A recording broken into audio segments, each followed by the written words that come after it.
కృష్ణా జిల్లా పెడలలో పోలింగ్ స్థలాలకు సంబంధించి మరింత సమాచారాన్ని మా ప్రతినిధి రమణ ప్రత్యక్ష ప్రసారం ద్వారా అందిస్తారు.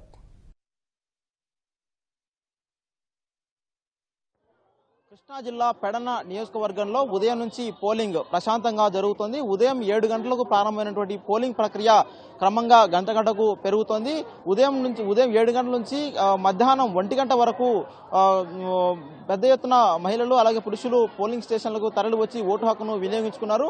అయితే మధ్యాహ్నం తర్వాత ఎండ వేడిమికి తాళలేక కొంతమంది చాలా తక్కువ సంఖ్యలోనే పోలింగ్ స్టేషన్కు వచ్చారు. దీంతో మధ్యాహ్నం 1 గంట నుంచి అలాగే 3 గంటలు 4 గంటల వరకు కూడా కొద్దిగా తక్కువ సంఖ్యలోనే పోలింగ్ స్టేషన్ల వద్ద బారులు కనిపించాయి. అయితే ఇప్పుడు ఎండ వేడిమి తగ్గడంతో అలాగే చల్లబడుతుండడంతో క్రమంగా ఓటర్లంతా కూడా క్రమంగా ఒక్కొక్కరుగా పోలింగ్ స్టేషన్లకు చేరుకుంటున్నారు. దీంతో వచ్చేటువంటి వాళ్ళతో పోలింగ్ స్టేషన్లో రద్దీ ఒక్కసారిగా పెరిగిపోయింది. ప్రస్తుతం మనం పెడన నియోజకవర్గంలో నుండి పెడన టౌన్లోని ఉన్నటువంటి కేంద్రంలో ఉన్నాము. ఈ కేంద్రంలో ఉన్నటువంటి పరిస్థితిని మనం చూస్తున్నాం. కొద్దిగా గంట సేపటి కింద నుంచి 4 గంటల నుంచే ఇక్కడ భారీగా ఓటర్లు ఓటు వేసేందుకు బారులు తీరారు. ఇక్కడ పెడన నియోజకవర్గంలో చూస్తే తెలుగుదేశం పార్టీ తరపు నుంచి కాగిత కృష్ణప్రసాద్ పోటీలో ఉన్నారు. అలాగే వైఎస్ఆర్సీపీ నుంచి జోగి రమేష్ పోటీలో ఉన్నారు. అలాగే జనసేన నుంచి కూడా రామకృష్ణ జనసేన నుంచి కూడా పోటీలో ఉన్నారు. వీరి యొక్క భవితవ్యాన్ని ఈ ఓటర్లు ఇవాళ వాళ్ళ తీర్పు ద్వారా ఓటు ద్వారా తేల్చనున్నారు.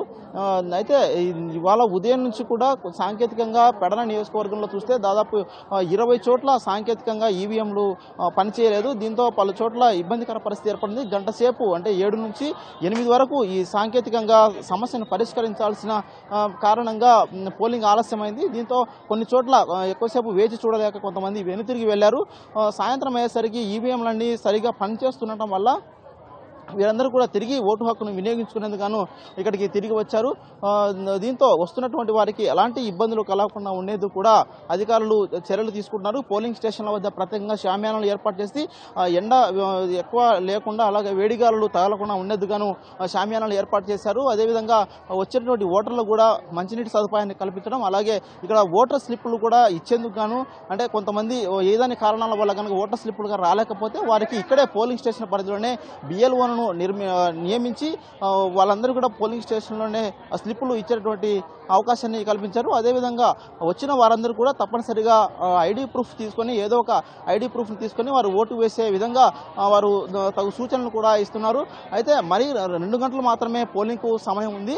ఇవాళ సాయంత్రం 6 గంటలతో పోలింగ్ ప్రక్రియ అయిపోతుంది అని అధికారులు చెప్తున్నారు. అయితే 6 గంటల లోపు పోలింగ్ స్టేషన్కు వచ్చిన వారందరికీ కూడా ఓటు హక్కు వినియోగించేటువంటి అవకాశాన్ని కల్పిస్తామని ఎన్నికల సంఘం అధికారులు కూడా చెబుతున్నారు. అంటే 6 గంటల లోపు ఖచ్చితంగా పోలింగ్ స్టేషన్లో వచ్చి ఉంటే కనుక ఖచ్చితంగా ఓటు వేసేటటువంటి అవకాశాన్ని కల్పిస్తామని అధికారులు చెబుతున్నారు. దీంతో క్యూ ఎక్కువ ఉన్నప్పటికీ కూడా చాలా మంది వేచి చూసి తప్పకుండా ఓటు వేసి వెన్ను తిరగాలన్నటువంటి లక్ష్యంతో ఇక్కడికి వస్తున్నారు. అయితే చూస్తే కనుక ఈ పెడన నియోజకవర్గంలో మొత్తం 1,66,177 మంది ఓటర్లు ఇక్కడ తమ ఓటు హక్కును వినియోగించుకుంటున్నారు. ఇవాళ మధ్యాహ్నం వరకే అంటే 1 గంట వరకే చూస్తే దాదాపు 50% పైగా ఓట్లు పోలాయి. నియోజకవర్గం మొత్తం మీద పోలింగ్ స్టేషన్ 246 పోలింగ్ స్టేషన్లు కూడా ఏర్పాటు చేశారు. మొత్తం 1,300 మంది సిబ్బందిని నియమించి ఎక్కడ కూడా ఎలాంటి అవాంఛనీయ సంఘటనలు జరగకుండా ఎలాంటి ఇబ్బందికర పరిస్థితి ఏర్పడకుండా ఉండేందుకు అధికారులు చర్యలు తీసుకున్నారు. అలాగే బందోబస్తు పరంగా కానీ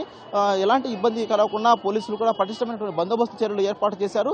అయితే ఉదయం నుంచి కొంత సాంకేతిక సమస్యలు మాత్రం కొంత ఇబ్బంది పెట్టాయి. 20 పోలింగ్ కేంద్రాల్లో ఈ పరిస్థితి ఉంది. ఆ స్టేషన్ అన్నింటిలో కూడా కొన్ని చోట్ల వీవీప్యాట్ను మార్చడం అలాగే కొన్ని చోట్ల ఏవిఎంను కూడా కొంచెం మార్చి వెంటనే పోలింగ్కు ఎలాంటి అంతరాయం కలగకుండా ఏర్పాటు చేయడం జరిగింది. దీంతో ఇప్పుడు సాయంత్రం అయ్యే కొద్ది కూడా విపరీతంగా వస్తుండడంతో అధికారులు కూడా వెంటనే ఎట్లాంటి ఇబ్బందులు కలగకుండా తగు ఏర్పాటు కూడా చేశారు. ఇది పెడన నియోజకవర్గంలో ఉన్నటువంటి పరిస్థితి. కెమెరామెన్ శేష్ బాబుతో కలిసి వెంకటరమణ, ఈటీవీ న్యూస్, కృష్ణా జిల్లా.